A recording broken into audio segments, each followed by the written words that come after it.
Aqui nesta passagem, irmão, nós podemos agora já abrir um parênteses e começar já a conjecturar e entender que se o Evangelho de João, no seu capítulo 10, vai dizer que Jesus é o bom pastor e ele dá vida pelas suas ovelhas, tal qual é a responsabilidade de um líder, tal qual é a responsabilidade daquele que leva sobre os seus ombros a nomenclatura de pastores, de bispos e de apóstolos. O livro de Salmos, número de Salmos 23, agora vai dizer que o Senhor, ele é o bom pastor, e o bom pastor ele dá vida pela sua ovelha. Mas só que interessante, irmãos, é que nós só nos atentamos a este pequeno trecho, somente que o Senhor ele é bom, que ele é o pastor. Mas qual é a função de um pastor, irmãos? A função do pastor é zelar pelo seu rebanho, é zelar pela vida da sua ovelha. Pastor que não maneja o cajado de autoridade acaba virando presa fácil para os bodes infiltrados dentro do seu rebanho. Meu Deus.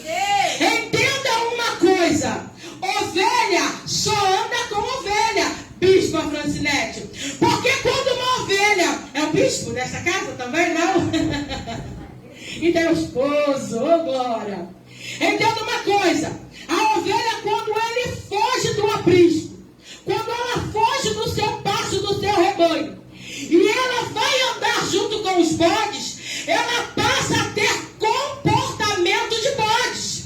Ovelha, ele é um animal totalmente manso. A ovelha, ela não retruca, a ovelha, ela não discute, ela sabe que está sendo levada para o matadouro, assim como compararam a crucificação do mestre, quando ele estava indo para o caminho do Gólgota para ser crucificado. Meu Deus. A palavra do Senhor vai dizer que ele não abriu a sua boca, mas ele foi como ovelha muda para o matadouro. Então entenda, a ovelha é mansa, mas quando ela acha por bem que ela pode se dirigir, que ela pode se comandar, que ela não deve mais respeitar a autoridade eclesiástica, ela anda errante. E agora ela vai se juntar com o bode. E o bode é um animal selvagem.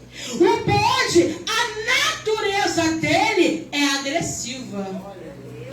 Mas a ovelha sendo mansa, mas andando com o bode, ela volta com os mesmos hábitos que um bode tem. Meu Deus. Sendo agressivo, sendo rebelde.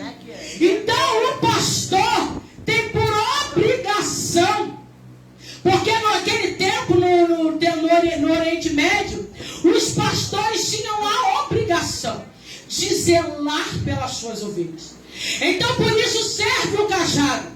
O cajado serve para o pastor ir buscar a ovelha que foi perdida, quebrar a pata dela. Você sabe, a parte de baixo do cajado chama-se vara, a parte que dá-se a volta é que se chama cajado. Você vai buscar a ovelha no aprisco, mas ela tem maus costumes, ela tenta machucar o seu pastor, e o seu pastor é obrigado a quebrar as suas patas. Meu Deus.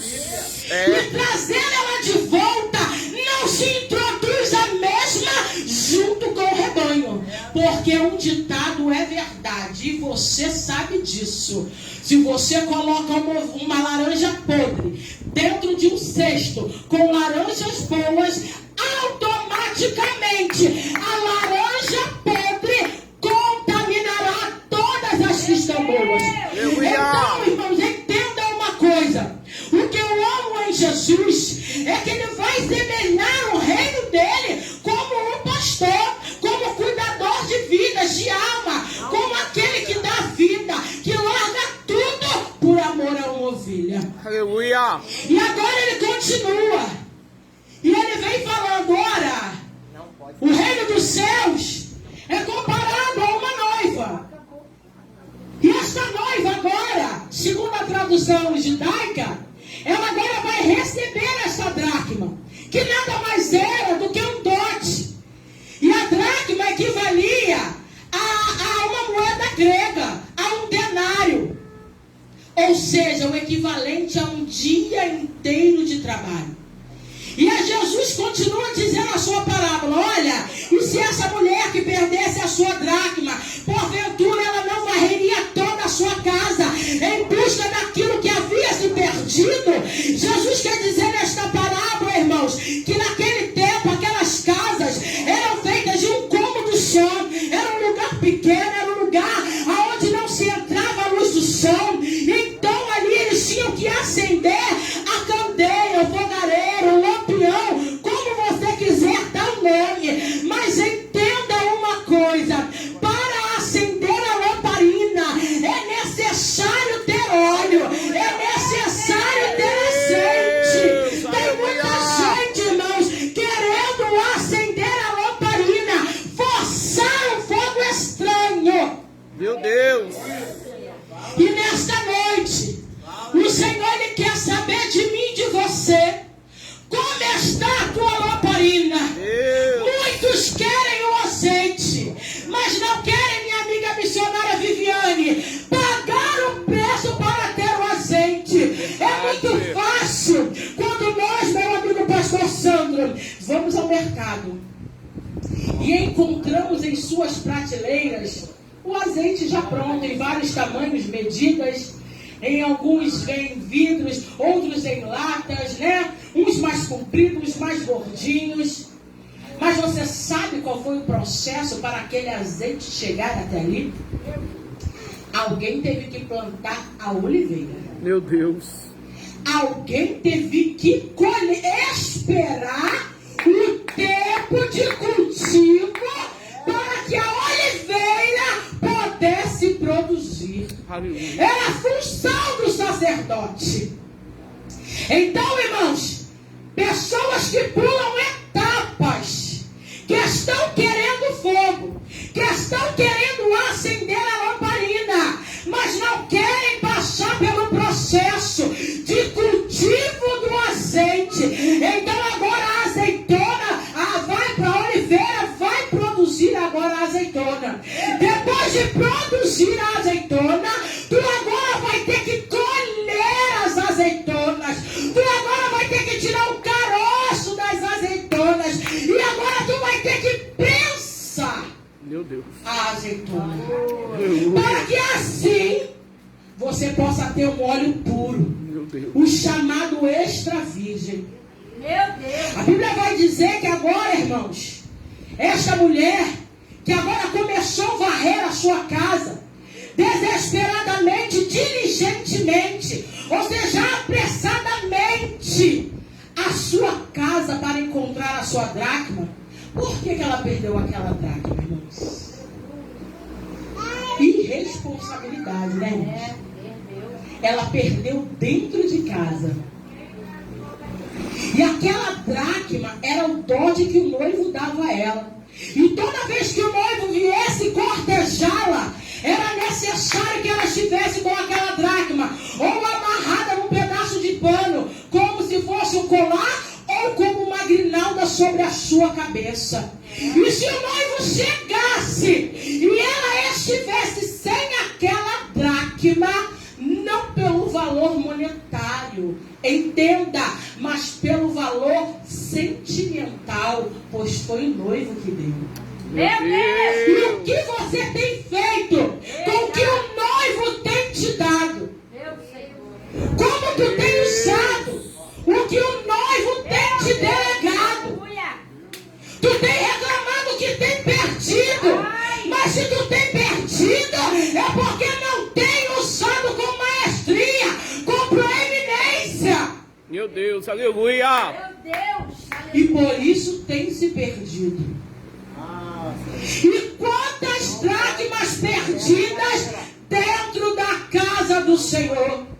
Agora essa noiva fica em desespero e começa agora desesperadamente. Ela pega o seu azeite, coloca na sua lamparina, pega uma vassoura e começa a varrer toda a casa. Irmãos, para ela achar aquela dracma, ela precisou acender a lamparina.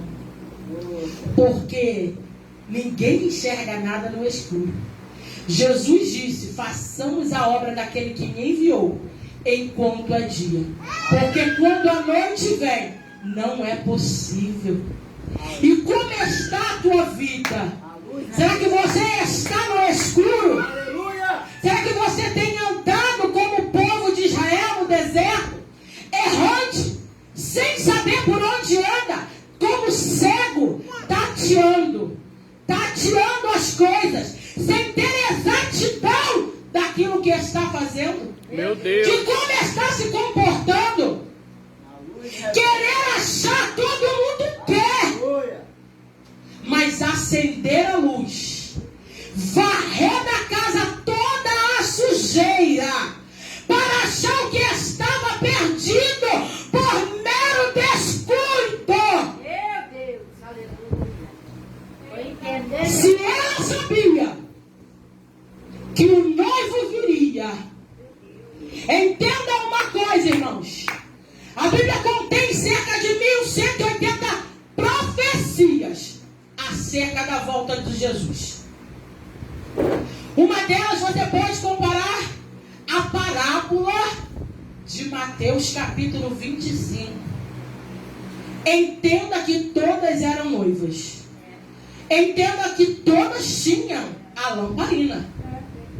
Mas a Bíblia vai dizer que elas se cansaram. E agora elas vieram a adormecer. E a Bíblia vai dizer que por volta da meia-noite ouve-se um alarido, ouve-se uma voz de júbilo.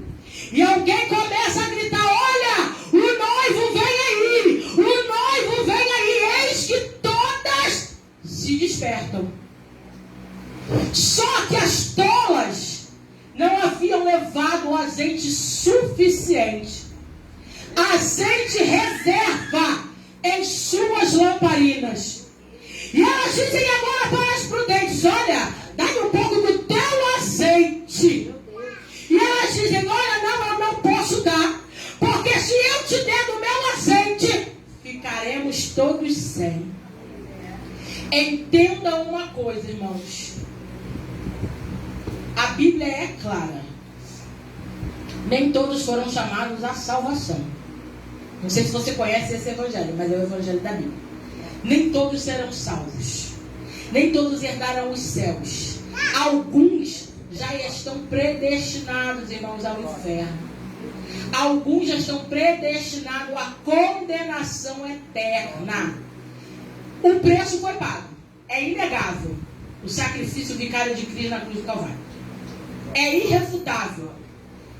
Ele foi crucificado, o véu foi rasgado, e ele nos deu o direito de sermos chamados filhos do Deus Altíssimo. Mas há algo condicionado. Não existe uma vez salvo, salvos para sempre.